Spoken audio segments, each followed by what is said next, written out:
सभी को जय सिया राम। आज मंगलवार है और अपने नियम के अनुसार हम लोग मंगलवार को मंगल चर्चा करते हैं, मानस चर्चा करते हैं। तो आप सभी लोगों का स्वागत है।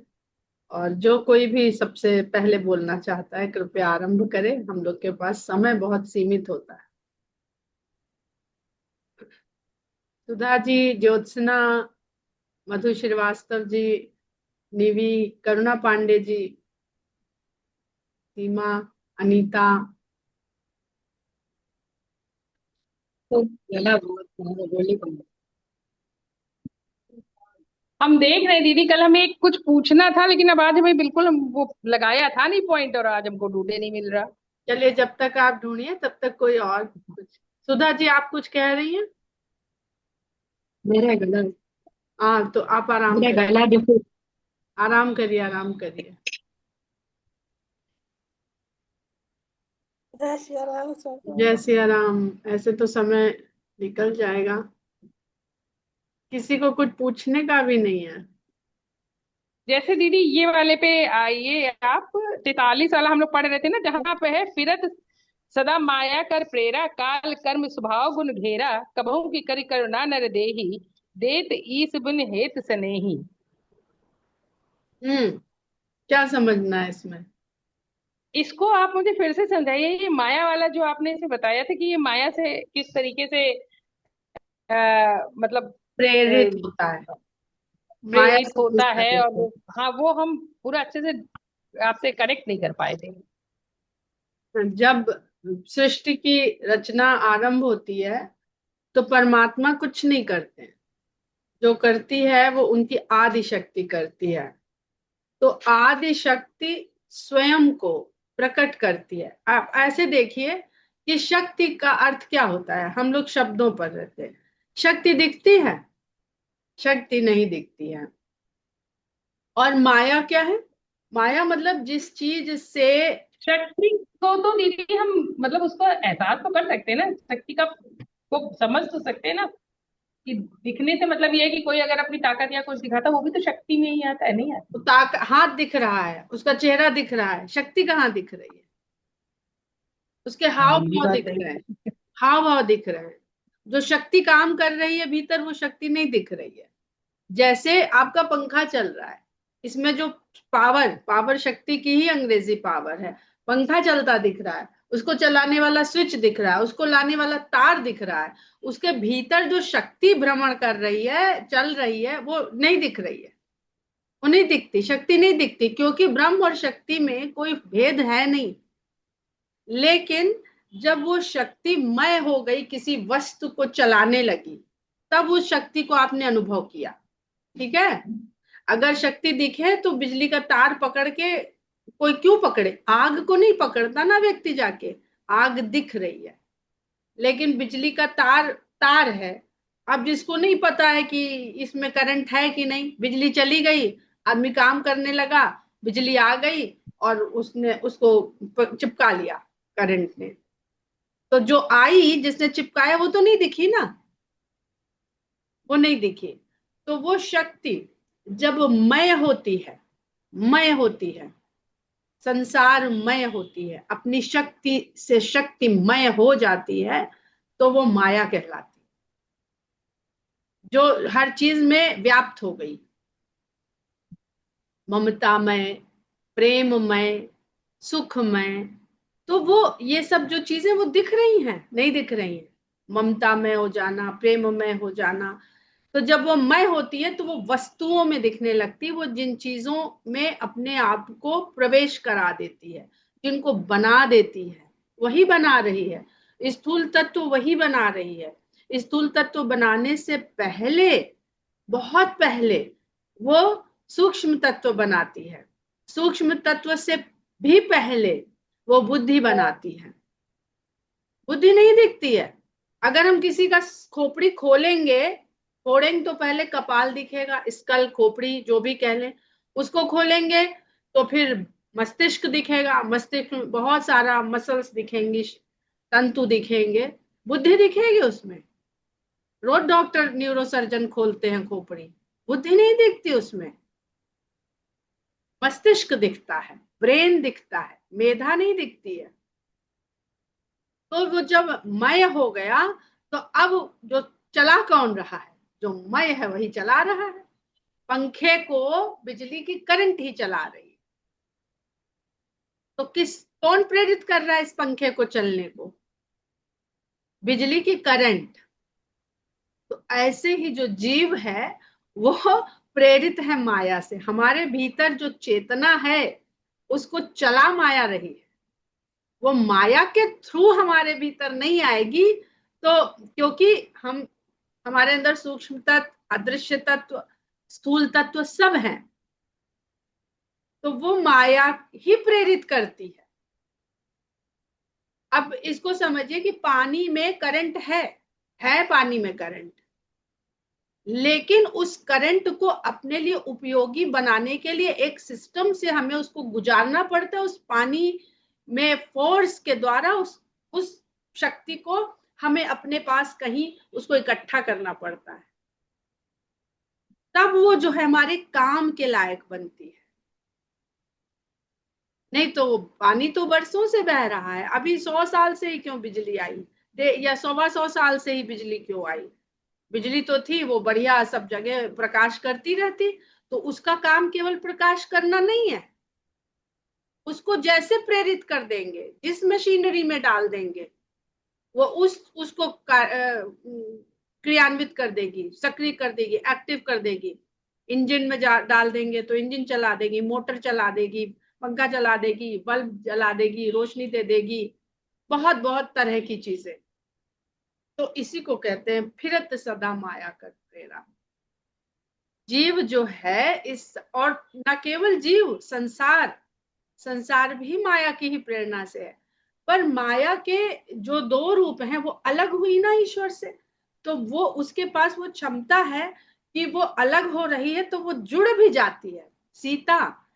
सीता जब राम से सीता जुड़ना चाहती है तो राम से जुड़ जाती है। जब उसको अलग करना है तो राम उससे कहते हैं कि अलग हो जाइए, तब वो अलग हो जाती है। तब रावण के साथ हर के चली जाती है। जब तक राम कह रहे हैं अयोध्या में रह जाओ, वो नहीं तैयार है। राम भी तो कह रहे हैं कि भाई अयोध्या में रह जाओ, हमको जाने तो दो, नहीं तैयार। मतलब तो यही हुआ ना कि माया जो है खुद अलग नहीं होती है। एक ही है ज्योत्सना। अगर हम उसको अलग अलग, जब तक हम उसको अलग मानेंगे तब तक हमको ये भ्रम की स्थिति बनी रहेगी। दीदी जैसे जीवात्मा और ब्रह्म होता है, जीवात्मा और आत्मा होती है। जीवात्मा तो जुड़ा रहता है, शक्ति दे रहा है, मन के साथ जुड़ा है। जीव जीव तो जो आत्मा है, जीवात्मा, वो मन के साथ जुड़ी रहती है, तो वो जीवात्मा कहलाती है, सूक्ष्म मन। और जो एक आत्मा होती है वो निर्लेप न्यारी होती है, उसका लेकिन किसी मन से मन मन और जीवात्मा एक नहीं है। अभी उत्तरकांड में सब आएगा। परमात्मा अविनाशी है और परमात्मा अचर है, वो चलता फिरता नहीं। जो सब जगह है वो चल के जाएगा कहाँ? उसको चलने के लिए कुछ जगह ही नहीं है। जितना हम देख रहे हैं वो तो उसके भी बाहर है। जो हमारा ब्रह्मांड है, काकभूषुंडी जी जब पुआ लेके राम के हाथ से भागते हैं, उड़ते हैं, तो भागते चले जाते हैं और देखते हैं कि जहां जा रहे हैं वहां भगवान को सब देखते पीछे हैं। पीछे जा रहे हैं। फिर भगवान के पेट में चले जाते हैं तो देखते सारे ब्रह्मांड भगवान के पेट है। तो भगवान कहाँ चलेगा? भगवान अगर चलेगा यानी भगवान से बड़ा कुछ तो है जहां वो चल रहा है। वो स्थान क्या है? भगवान स्थान भी स्वयं है, शून्य भी स्वयं, आकाश भी वही, अवकाश भी वही है। इसलिए भगवान को शून्य भी कहते हैं, सर्वव्यापी भी कहते हैं। वही नौमी को जन्म लेता है। पूर्णांक है 9। पूर्णांक के बाद फिर अंक और शून्य की आवश्यकता पड़ जाती है। और अंक से पहले हम लोग जिस दिन कह देते हैं कि परमात्मा एक है, हम लोग उस दिन उसको संख्या में बांध देते हैं। वो संख्या से परे है, वो मतलब संख्या ही परमात्मा नहीं है। एक है ये भी उचित शब्द नहीं है। बिल्कुल उचित नहीं है, परिभाषा ही नहीं है परमात्मा की, तो हम एक कैसे कह सकते हैं? परिभाषा से तो जब परे हम ये कहते हैं, जब हम ये कहते हैं, चलिए धर्मों का लेकर के जैसे हम बात करते हैं कि सब धर्म में जो सर्वव्यापी है वो परमात्मा है, और परमात्मा एक ही है, सभी धर्मों में वही है, तो फिर ये क्या, ये कथन उचित नहीं है? ये हमारी बुद्धि के लिए इसलिए उचित है ताकि हम भेद में न पड़े, धर्मों के भेद में ना पड़े। हम भेद के कारण तर्क करते हैं, इसलिए तो वो जगह जगह लिख रहा है कि भाई तर्क तर्क नहीं करता वो, फिर तर्क करना चाहिए, प्रश्न करना चाहिए। हाँ, वही हम कह, बिना तर्क के समझ में भी तो नहीं आता है। वो इसीलिए बुद्धि दी है भगवान ने, लेकिन बुद्धि जो कहते हैं ना, जो कॉस्मिक इंटेलिजेंस है, उसका एक मात्र भाग हमारे भीतर है और वो डिपेंडेंट है हमारी इंद्रियों पर। इंद्रियों पर। इसलिए जब देवता चले जाते हैं तब शंकर सुजान आते हैं। आप जगह जगह देखिए, अभी यहीं पर अभी जहां हम लोग पढ़ेंगे कि वही संत भगवान के चरण कमल का भंवरा बन के रसपान करना चाहते हैं, करते हैं, और वही भगवान संतों के मन रूपी कमल में भंवरा बनकर बसना चाहते हैं, उनका पान करना चाहते हैं। तो कौन किस में है, ये समाप्त हो जाना चाहिए। इसको समाप्त यही करने के माया लिए, समाप्त नहीं होने देती।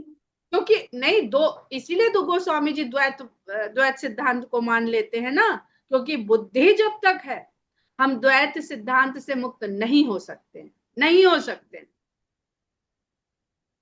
बुद्धि ही हमें द्वैत सिद्धांत देती है। अद्वैत जो मानते हैं हम, गलत नहीं कहते हैं, पर वो पता नहीं उन्होंने कौन सा ज्ञान पा लिया है, क्या जान लिया है, जिसके कारण उनको अद्वैत समझ में आ गया है। लेकिन जब वो कहने लगते हैं शिष्यों से, तुरंत द्वैत हो तो फिर जाता, वहां तुरंत तुरंत द्वैत हो द्वैतवाद आ जाता। जाता है। अगर हमको ये भाई, हो किसी गया, एक चीज को समझने के लिए हमें कुछ प्रतीक तो चाहिए।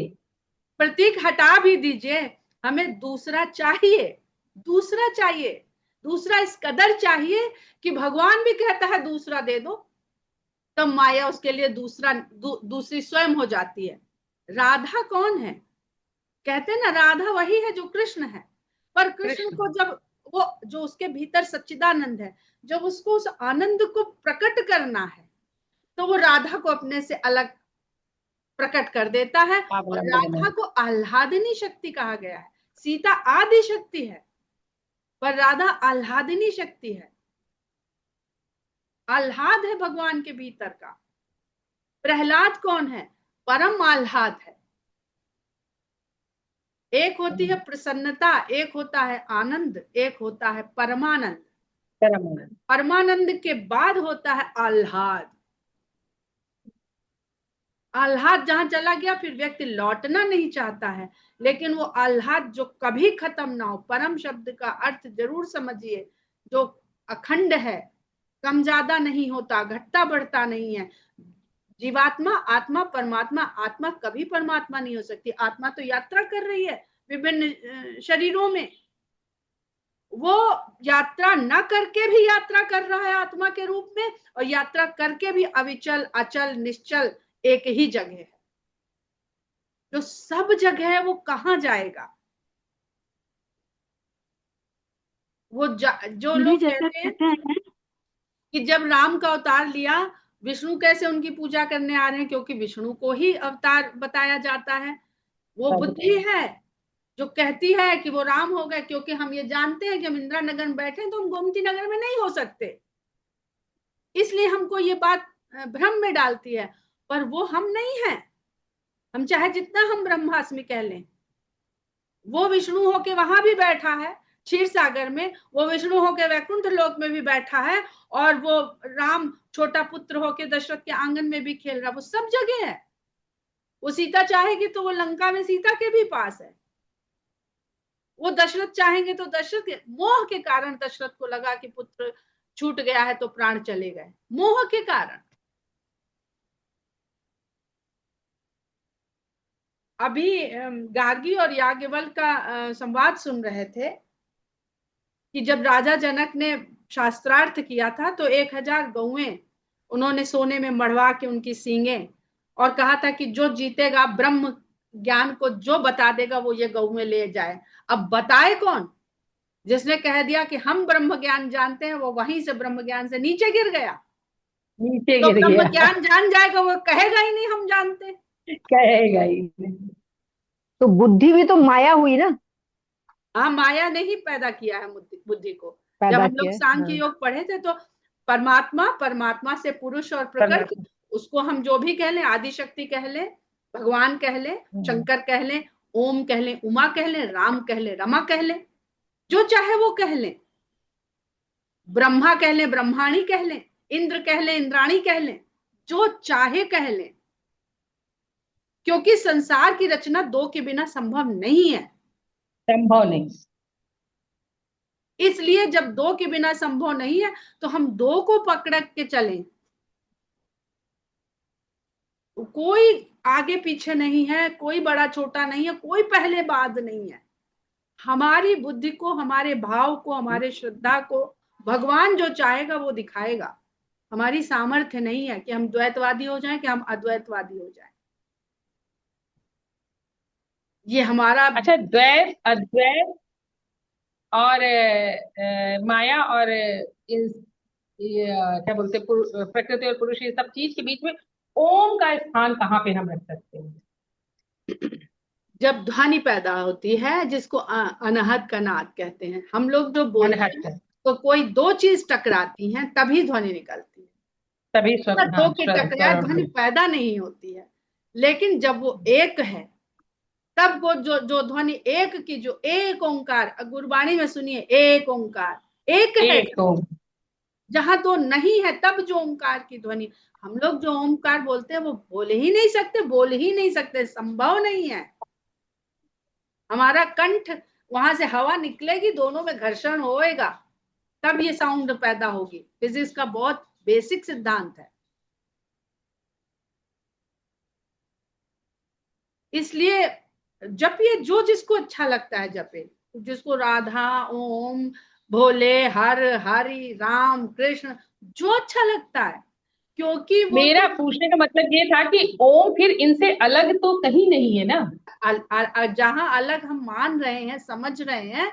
देखिए, आपके पास दूध है, आप मिल्क कह रहे हैं, एक जना दूध कह रहा है, एक जना पय कह रहा है, एक जना कुछ और स्पेनिश में कह रहा है, कुछ जर्मन में कह रहा है, कुछ संस्कृत में कह रहा है, कुछ अरबिक में। दूध तो वही है, किसी के कहने से वो थोड़ी बदल गया। ठीक, एक रूप की बात सारी है। हमारी बुद्धि को जो सिखाया गया, हम उसको दूध कहेंगे। छोटा बच्चा मम्मम कहता है, हम पानी कहते हैं। तो है तो वही, काम भी उसका वही है, गुण भी वही है, प्यास उसकी भी बुझा रहा, हमारी भी बुझा रहा।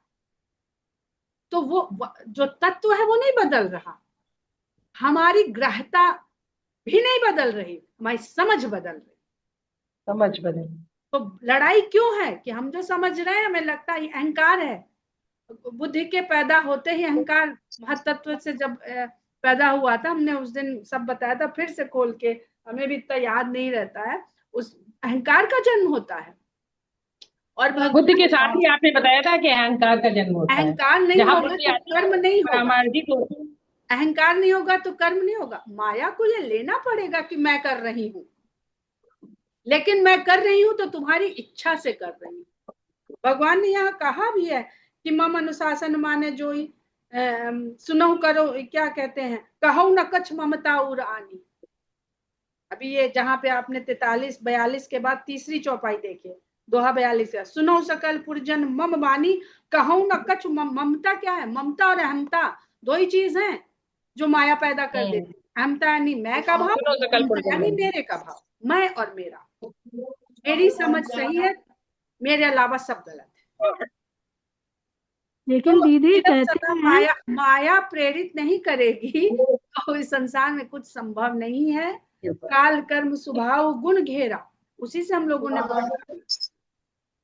बात यही है। ये 42 दोहे से जब मैंने पढ़ना शुरू किया, मैं बहुत अटकी हुई हूँ, मुझे मतलब बहुत ज्यादा ही मुश्किल लग रही थी। तो हमने कहा उत्तरकांड बहुत मुश्किल है, बहुत मुश्किल है, बहुत मुश्किल। प्रभु की दीदी कहते हैं कि प्रभु की कृपा होएगी तो थोड़ा बहुत समझ में आएगा। जिनको ज्यादा समझ में आता वो चुप हो जाते हैं, बोलते नहीं हमारी मुझे तो तरह। बिल्कुल समझ में नहीं यार, नहीं कहीं सर, कहीं तो आज बिल्कुल ही एकदम ही आज उड़ जाता एक है। दोहा हम कम से कम एक 19-20 साल से ढूंढ रहे हैं, उसका समझ आता है, आते आते आते आते समझ आता है, फिर लुप्त हो जाता है। को बिन विज्ञान की समता आवै, को अवकाश की नभ बिन पावै। बहुत पुस्तकें पढ़ी, जब पुस्तक में पढ़ते हैं तो समझ आने लगता है। आकाश को धरने के लिए अवकाश तो होना चाहिए। आकाश स्वयं में शून्य है, पर जब आकाश बना तो वहां ऐसा क्या था जहां पर आकाश को बना दिया, जहाँ पे वो टिक गया। जहां उसको लाया गया। और तो विनीता सब जी, तो समझ आ रहा है, अपना सौरमंडल, गुरुत्वाकर्षण सब समझ में आ रहा है। गुरुत्व आकर्षण, गुरु गुरु माने गरु, भारी, भार। वो भार लेके सृष्टि बना, तो हम कहाँ से भार मुक्त हो जाएंगे। हमारे भीतर अहंकार ही भार है। अभी गणेश का जो हमने उस दिन रामचरित भवन में वक्तव्य दिया था, उसमें यही है कि हमारा भार और कुछ है नहीं, अहंकार ही हमारा भार है। भार भी, चूहा उनकी सवारी है, क्योंकि अहंकार नहीं है इसलिए भारी नहीं है। चूहे पे सवारी करते हैं, हाथी कौन चूहे पे सवारी कर पाएगा। पर हाथी यानी ना उनको तन का भार है, ना उनको बुद्धि, शीश बुद्धि का प्रतीक है, ना उनको उदर। सारा ज्ञान गर्भ की तरह रखा है गणेश जी ने। जब गर्भ होता है तो पेट बड़ा हो जाता है स्त्री का, पता होता है गर्भ में क्या है। अब तो सोनोग्राफी और अल्ट्रासाउंड से पता होने लगा, पर है तो गुप्त ही। तो वो ज्ञान है सारा। गणेश जी का उदर जो है वो इतने हल्के हैं, तो ना ज्ञान का वो बखान करें, खाली सुन रहे हैं, बड़े बड़े कान है, खाली सुन रहे हैं। हाथी क्या बोलेगा, थोड़ी थोड़ी सांस की फुफकार आती है, बस थोड़ी हल्की। वो सांप छोटा सा होता है, पर उसकी फुफकार देखिए, हाथी की फुफकार देखिए। सांप के तो कान ही नहीं होते। जो बीन उसको रख बजाते रहे थे, हैं, म्यूट रखिए प्लीज। तो बीन बजाते हैं, बायोलॉजी में जब पहली बार हम लोगों ने कक्षा 8 में पढ़ा कि सांप के कान नहीं होते, तो बचपन से वो सपेरा घर में आता था उस जमाने में, और बढ़िया नाचता था बीन से। वो उसकी वाइब्रेशन को फॉलो करता है। जब सांप पकड़ते हैं तो वो जमीन में ऐसे ऐसे बीन बजाता है, तो जो उसकी वाइब्रेशन निकलती फ्रीक्वेंसी, वो जमीन में कंपन पैदा करती है। उस कंपन से डिस्टर्ब होकर सांप बाहर आ जाता है, क्योंकि भूकंप बिल में रहने वाले जंतुओं को सबसे पहले पता चलता है। वो इसलिए बाहर आ जाता है और सपेरा पकड़ लेता है। तो कान नहीं होंगे तो फुफकार रहा है, कान होंगे तो सुनेगा, तो शांत हो जाएगा। महाभारत लिखी उन्होंने क्योंकि सुनने की क्षमता नहीं, बार बार प्रश्न ही करते रहते, तो ये कैसे, तो वो कैसे, तो हमको ये, उन्होंने कहा कि आप लिखिए, हम दोहराए बोलेंगे, उनका कि आप बिना समझे लिखेंगे नहीं। ये रचनाकार के लिए है। आज आप देख लीजिए, जो लोग बोल के टाइप कर रहे हैं उनका लेखन, और जो लोग टाइप करके लिख रहे हैं उनके लेखन में जमीन आसमान का अंतर है। क्योंकि जब टाइप कर रहे हैं तो बुद्धि उतनी देर सोच रही है, समझ रही है। भाषा तक में अंतर है, कंटेंट में, उसकी डेप्थ में अंतर है। हाँ, एक दो डेप्थ में। होंगे ऐसे जीनियस जो लिख ले जाएंगे वैसा जैसा उनके बुद्धि में चल रहा है, लेकिन सबके पास वो क्षमता नहीं है। तो बड़े बड़े कान सुनने की क्षमता है। आगे अच्छा, काल। इसके नीचे वाले दोहे का भी बताइए दीदी। हाँ, नर तन विनीता जी, भाव बरदि कहु बोरे, करुणा जी सन्मुख कुछ कह मरत। रही है, एक सेकेंड जी, अच्छा करुणा अच्छा। जी। हमें ये कही थी प्रेम और प्रेम में, इसको डिफाइन कर दीजिए। जैसे ईश्वर और ईश्वरमय, हम जानते हैं कि सब कुछ ईश्वरमय है, क्योंकि जड़ चेतन सब में वही है। फिर भी मनु महाराज इतने विद्वान रहे होंगे, कितने संतों की संगति करी होगी, फिर भी जिद ठान के बैठ गए कि हम देखेंगे। तो वो वहीं से ऊर्जा, वो, अब अगर इसको हम लोग विज्ञान के उससे समझें, तो हम अपनी मानसिक साधना की तरंग दैर्ध्य को, वेव लेंथ को, उतना उस तरंग दैर्ध्य के समकक्ष ले आए, तो वो जो सब जगह व्याप्त है वो प्रकट हो जाएगा।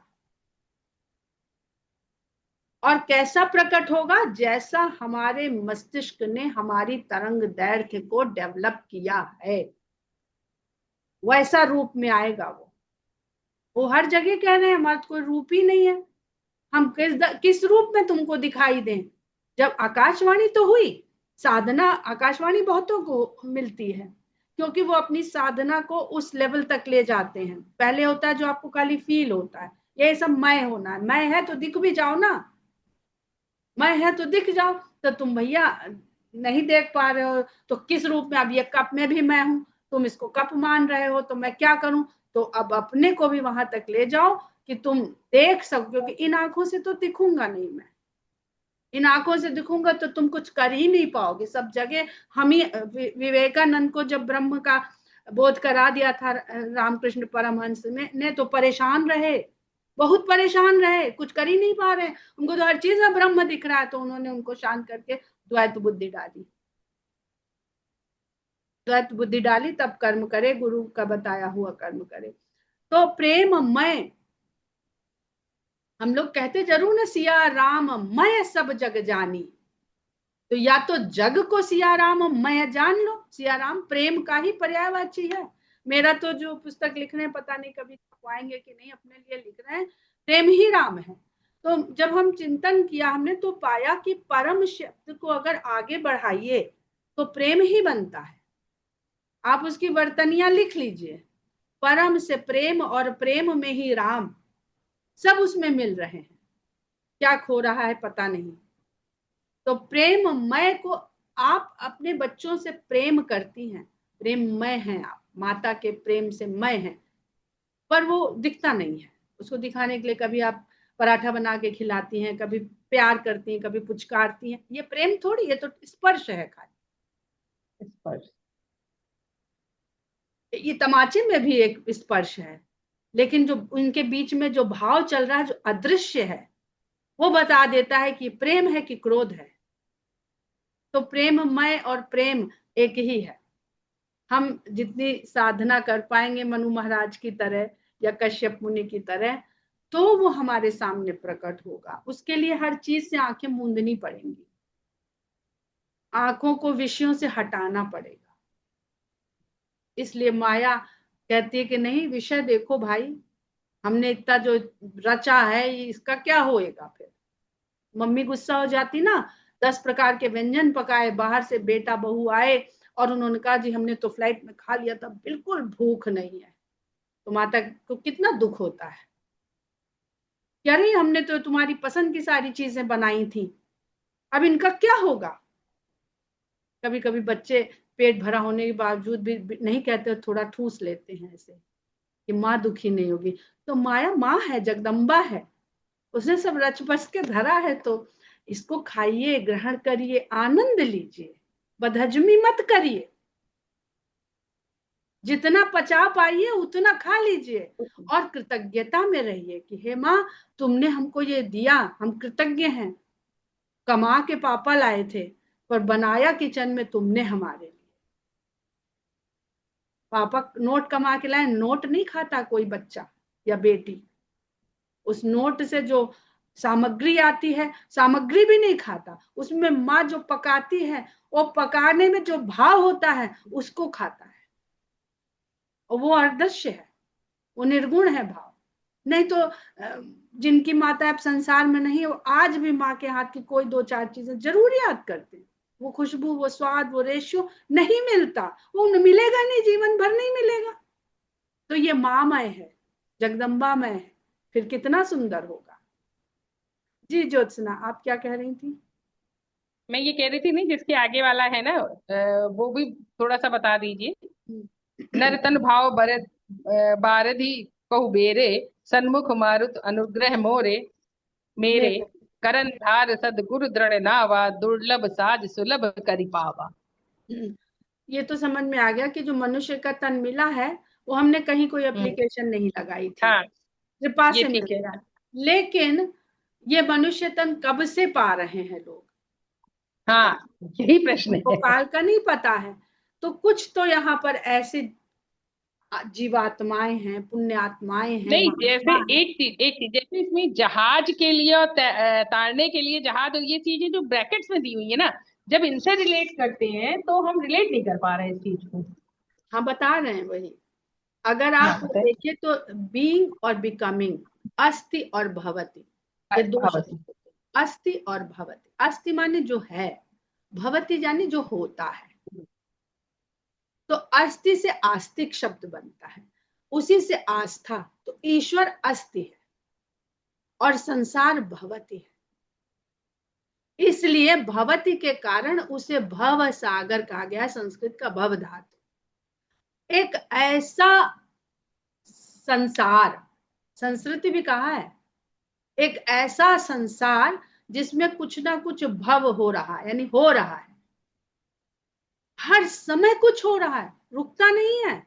हम लोग रोज कहते हैं भाई किसी के जाने से कुछ रुकता नहीं है, तो भव है, भवमय है ये संसार, और इसमें जो अस्थि है वो परमात्मा है। तो भव सागर कहें या संस्कृति कहें या संसार कहें, अभी तो कह रहे हैं कि जो हमारा अंतरिक्ष है, जिसको हम लोग अभी पूरा देखे भी नहीं है, अपनी आकाश गंगा भी पूरा नहीं देखे हैं, तो ये जहां पर ये सब है वो खाली नहीं है जगह। पता नहीं, हम तो बहुत देखते हैं साइंस के ये सब जो आते रहते हैं, वो खाली नहीं है जगह। वो क्या है? हाँ, कुछ ना कुछ है। वो क्या है? वो कौन सा फोर्स है जो इन खाली स्थानों में है? जो एक गैलेक्सी दूसरी गैलेक्सी के बीच में भी कुछ है, एक तारे और दूसरे तारे के बीच में भी कुछ है। ये जो कुछ है, इसको कोई तो नाम आप देंगे। चलिए, जल नाम दे दिया हमने इसको। तो जब जल नाम दे दिया, तो जल जहां भरा है वो सागर है। इसके लिए जो हम लोग का जो वैदिक संस्कृति है उसका जानना बहुत आवश्यक है। इसलिए हम लोग सिर्फ अंदाजे लगा सकते हैं। वही भव सागर है, ये खाली भूलोक भव सागर नहीं है। अब आप देखिए, तो सूर्य की आयु है, पृथ्वी की आयु है, हमारी आकाश गंगा का आदि पता है, हमारा ब्रह्मांड का 13.8 अरब साल पहले हमारा ब्रह्मांड पैदा हुआ था। पैदा तो हुआ पैदा पनपा हुआ था। था तो मरेगा। तो यहाँ ये तो अपने दिमाग से निकाल दीजिए कि लिविंग ऑर्गेनिज्म बस हम हैं। सारा संसार जिसमें परमात्मा है, सब में जीवन है।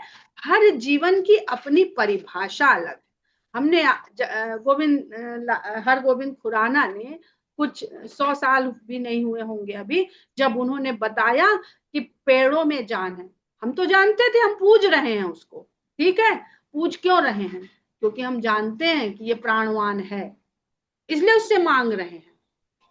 उन्होंने जब बताया, बस उन्होंने कहा कि उसके जीवन का जो रूप है हमारे जीवन का रूप है, उसमें उल्टा है। बस हम ऑक्सीजन लेकर जिंदा है, वो कार्बन डाइऑक्साइड लेकर जिंदा है। अब तो यहाँ तक कह रहे हैं, वो सुनते हैं, खुश होते हैं। जिन घरों के लोग अपनी फुलवारी में बैठ के बतियाते हैं, उनके घर के वृक्ष ज्यादा फूल देते हैं, और जहाँ खाली माली काम करता उनके कम देते हैं।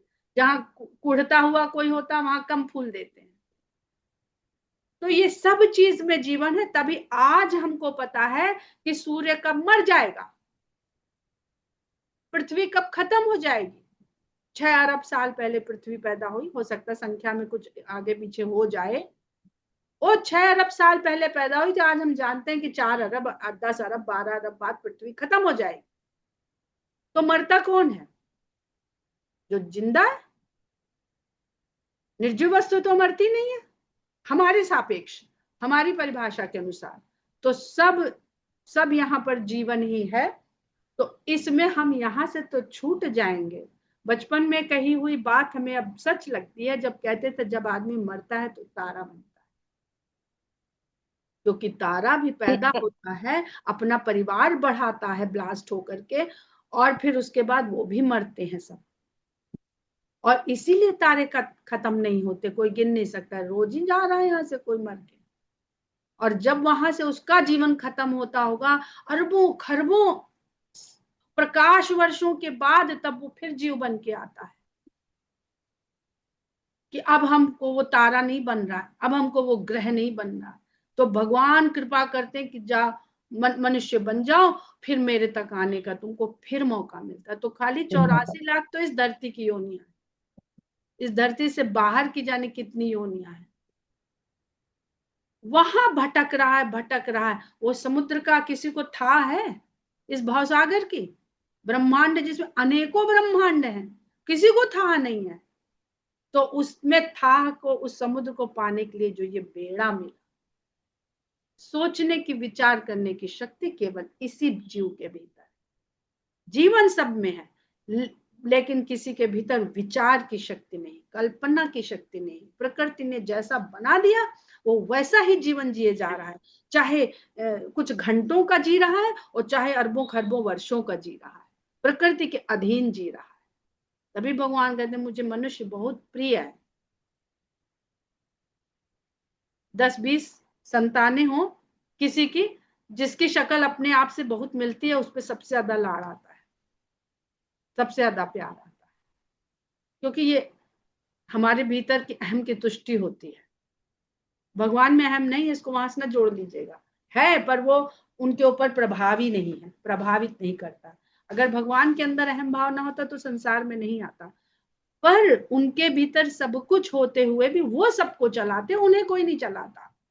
हमारे भीतर आते ही वो गुण हमें चलाने लगते, काल कर्म स्वभाव गुण घेरा। इन्होंने हमें भीतर घेरा हुआ है, और भीतर ऐसा घेरा हुआ कि बाहर से भी घेर रखा है। एक गांठ पड़ गई जड़ और चेतन के बीच में, उसने हमें बंधनों के ऐसे लपेटे दे दिए हैं कि 7 जन्म तो कुछ नहीं, कभी नहीं खुलेंगे। ये सब उत्तरकांड में मिलेगा आप लोगों को। समय भी हम लोगों का खत्म हो रहा है, यही विराम देते हैं। जय सिया राम।